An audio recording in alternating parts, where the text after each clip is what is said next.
kata Assalamualaikum warahmatullahi ta'ala wabarakatuh. Waalaikumsalam Buk Mardi. Kisi, awal tadi Kisi ada bercerita tentang keluarga masuk kubur. Saya pernah dipanggil untuk bantu sekeluarga naik 7-seater. Dalam 7-seater tu hanya pemandunya seorang saja lelaki. Yang lain dari isteri, 3 orang anak dan 2 orang anak saudaranya semuanya adalah perempuan. Yang paling buat saya marah, kata Ubek Mardi, keluarga ini ataupun lelaki ini tidak bertanggungjawab. Adakah dia memilih untuk masuk tanah perkuburan dengan anak-anak orang, kesemuanya adalah wanita. Bila dia masuk, Kisi dipendekkan cerita, kata Ubek Mardi, saya telah pun dipanggil untuk turun tanah perkuburan. Kubur bukan kubur Islam dia masuk. Yang dia masuk kubur dekat kawasan Jalan Bahar, kubur orang-orang Yahudi. Bila berada di dalam, mereka semua katanya rasa takut satu hal. Kemudian yang terkena adalah anak kepada pemandu ini yang terkena rasukan sampukan. Sampaikan kenderaannya rosak, tak boleh bergerak. Saya dan juga 3 orang sahabat yang lain datang naik kenderaan sebab ramai sangat dan tak boleh saya lakukan kerja ini seorang diri, kata Ubek Mardi. Bila sampai saja dekat kawasan tanah perkuburan, yang hairannya, saya dengan 3 orang sahabat Kisi yang dipandu kenderaan oleh sahabat saya pusing-pusing beberapa kali tak jumpa-jumpa. Walhal sahabat saya satu lagi yang duduk di belakang sedang berbual dengan lelaki yang sedang memandu tu, iaitu ayah, bapa kepada budak yang kena sampuk. Tanya, dia kata tempat ni, kami pusing, kami lalu 2-3 kali tak nampak-nampak.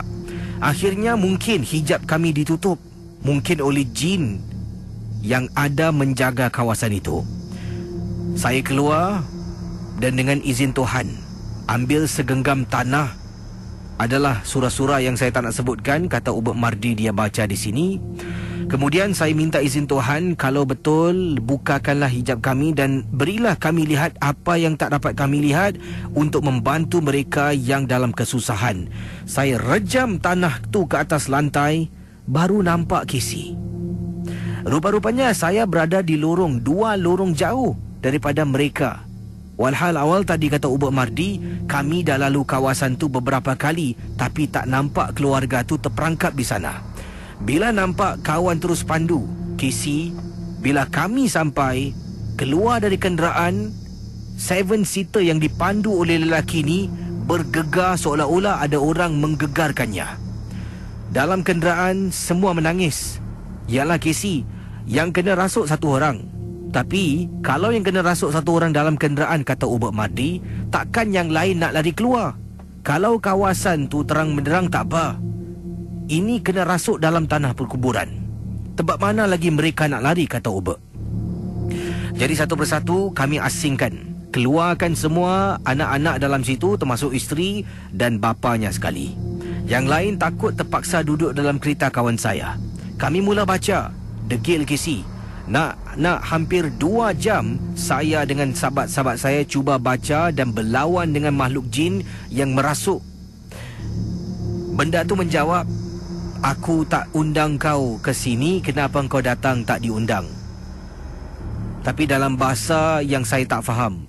Seorang teman saya ni memang mahir dan dia tahu apa yang dikatakan oleh makhluk jin. Akhirnya setelah kami cuba menyiksa makhluk jin tersebut, kesakitan dia keluar daripada badan budak ini.